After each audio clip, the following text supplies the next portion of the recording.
peut implanter une église dans une maison où on a pratiqué la sorcellerie ou dans une maison où on sait que c'est une maison hantée. Si vous arrivez, il y a une maison qui n'est pas hantée, de l'autre côté, il y a une maison qui est hantée. Merci, Monsieur le Président, une fois de plus de me passer la parole. L'objectif, même j'ai dit ici dans ma présentation, le point culminant de mon travail était sur la cartographie. Parce qu'avant d'implanter une église quelque part, il faut pouvoir étudier certains paramètres. Nous ne pouvons pas arriver dans un quartier, nous disons, nous partons directement voir le chef du quartier pour la procédure d'implantation ou bien aller voir le gouvernement. Non. Nous devons d'abord travailler en amont. Même si la maison est hantée, comment? Nous devons prier.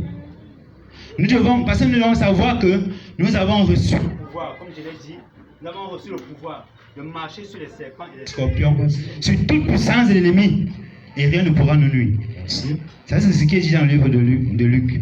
Alors, nous devons le savoir, rien ne peut nous empêcher d'implanter l'église quelque part si nous sommes dans la prière et dans le jeûne. Peu importe le niveau au niveau où la maison est hantée, peu importe son niveau je vais dire ça comment? Dentiste, oui, on peut implanter l'église. Amen. Ok. Passer la parole à mon collègue. Bonjour. Bonjour. Je vais rendre grâce à Dieu pour ton travail. Merci. Et quand je parcours ton document, je constate dans ton document que tu as fait des recherches. Et durant ces recherches, tu as constaté un certain nombre de faits sur le terrain quant au fonctionnement de l'Église. Et ce que je voudrais savoir, d'une manière pratique, qu'est-ce que Dieu t'appelle à faire? Merci, cher membre du jury, pour cette question. Vous voulez savoir ce que Dieu m'appelle à faire. Mon thème ici est l'implantation des églises. Le Seigneur m'appelle à implanter une église. Il m'appelle à mettre sur pied une église, une assemblée de saints. Comme je l'ai dit, l'église c'est appelé au dehors. Comme nous sommes là, nous avons été appelés quelque part où nous étions dehors, mais aujourd'hui nous sommes en communion saine.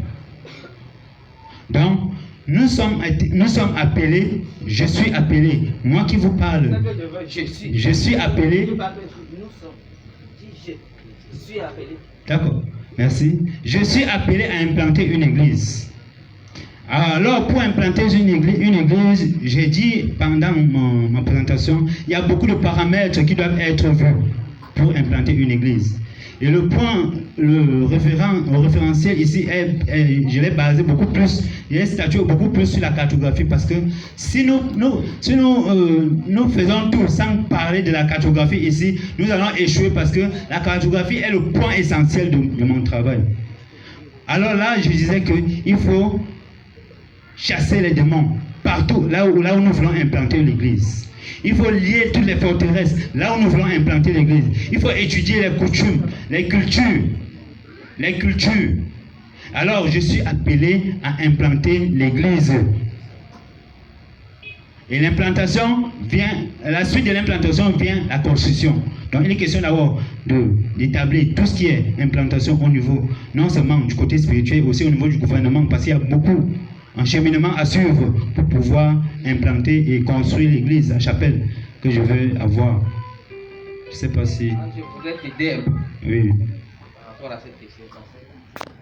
Je ne me convainc pas vraiment par rapport à cette réponse. Tu as dit dans l'écriture de Luc chapitre 18, le verset 4. Jésus dit, l'Esprit du Seigneur est sur moi. Parce qu'il m'a oint pour proclamer la bonne nouvelle.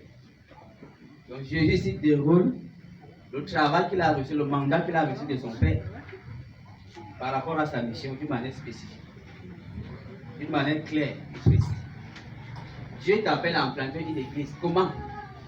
Quel est le travail que Dieu te demande de faire dans la vie de ceux qui t'envoient implanter cette église? Ou alors je vais encore te poser une autre question. Est-ce que tu sais que c'est ce qu'on appelle une vision? La vision, on peut la voir dans le rêve, lorsqu'on dort. Par exemple, Dans le rêve. le Seigneur peut nous parler lorsque nous sommes en train de dormir. Et là, nous avons une vision. Il nous appelle à faire quelque chose. Par exemple, dans notre thème, il peut nous appeler à implanter dans une vision. Alors là, nous devons donc commencer toute la procédure qui a été élaborée. Merci. Ce que mon frère cherche ici, c'est de savoir, en tant que pasteur déjà formé et appelé à implanter des églises, avez-vous une vision? Si oui, dans laquelle êtes-vous? Et qu'est-ce que vous comptez faire dans cette vision? Voilà. Merci. La question a été encore un peu plus claire.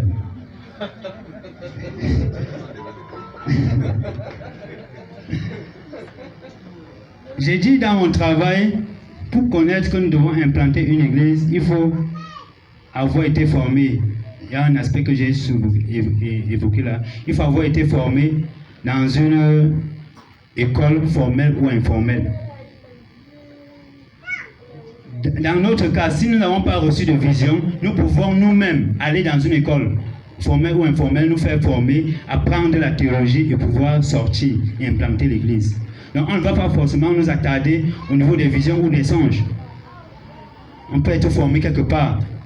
Et on aura là un père spirituel qui pourra nous diriger, nous orienter dans tout notre parcours. Je vais encore te poser la question. Oui. Quel est ton appel? Où est ton appel? Ton appel, c'est quoi? Mon appel, c'est d'implanter une église. Appelé à implanter l'église. Une église, oui. C'est ça mon appel, implanter une Dans église. cet appel, Oui. où Dieu t'appelle à implanter l'église, quelle est la tâche de manière spécifique que le Seigneur t'a confiée à faire? Ma tâche ici a été évoquée au niveau de la grande commission. Aller dans le monde, Oui. faire des disciples. Donc je dois aller, je dois sortir, évangéliser, amener les gens à Tu as assez Christ. de parler. Comment tu as parlé? Ce qui est en toi. Tu as compris? Ok. Il y a quelque chose qui est en toi. À la salle, silence à la salle. Tu as compris? Oui. Lorsqu'on parle de la vision, d'accord? Il est question ici d'un problème que Dieu te montre dans la vie d'un individu. Yes. Est-ce que tu comprends quelque chose? Je comprends. Ça veut dire que ça peut être les prophéties. Et Dieu te montre que voilà les prophéties. Il t'envoie vers ces prophéties pour aller les sortir de la prophétie par la proclamation de l'évangile. Ça devient donc le travail que le Seigneur t'a confié à faire pour un temps bien précis. Tu comprends quelque chose? Je comprends. Donc je veux que tu reçoives ici de manière claire le travail que Dieu t'a donné de faire en tant que pasteur, en tant que ministre ou en tant qu'évangéliste. D'une manière claire. Pas pour que tu t'en dis, tu vas à gauche à droite, tu vas à gauche à droite. Sois clair et sois précis Oui, dans ton travail. dans On mon... va finir. Ok, merci. Donc comme il te dit, par exemple, ça peut être les prostituées. Dieu m'appelle à atteindre les prostituées au travers de la proclamation de l'évangile, afin de faire d'elles des disciples du Seigneur, selon, et tu soutiens avec le passage de l'Écriture. Est-ce que tu comprends quelque chose? Je comprends. Ça devient donc ton travail que Dieu t'appelle à faire. Maintenant, dans ce travail, comment est-ce que tu vas donc réaliser ce travail? Comment tu vas donc réaliser ce travail? Tu commences donc à nous montrer ici quelles sont les stratégies que tu vas mettre sur pied pour atteindre ces prostituées par l'évangile. Comment est-ce que tu vas les former comme disciples? Comment est-ce que tu vas laisser implanter l'église au milieu d'elles? Donc, je veux que tu dises des choses comme ça. Parce que quand je parcours ton document, c'est un peu des choses en l'air, mais qui n'ont rien à voir avec toi.